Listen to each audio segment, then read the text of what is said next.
خب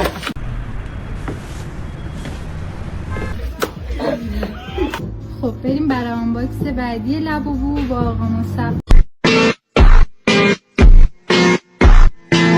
آقا مصطفی فکر می‌کنی چه رنگی برات در بیاد؟ چیزه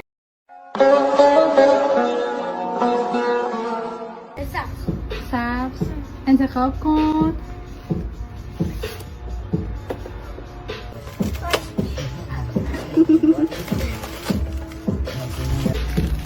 شیرینیاتون آماده کن.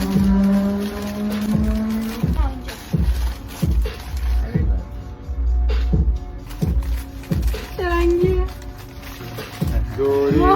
یه چیزی فرق داره راست میگم. خب بریم برای آنباکس بعدی آقا مصطفی.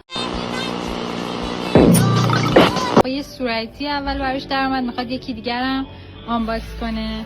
آماده ای؟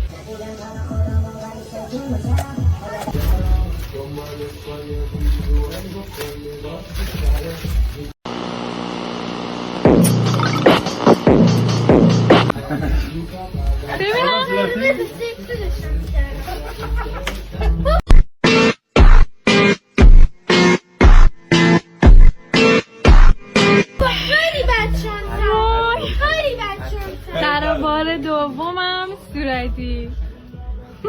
مبارک چه باشه.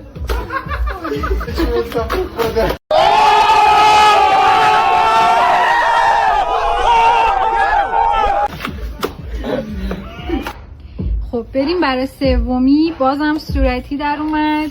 آقا مصطفی ببینیم این سری چه رنگی در میاد درات. مصطفی اگه صورتی در بیاد چیکار می‌کنی؟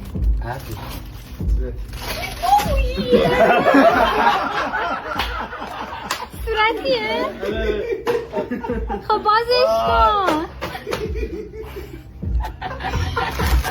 حالا نیده بودم برای بار سوم یکی صورتی در بیاره.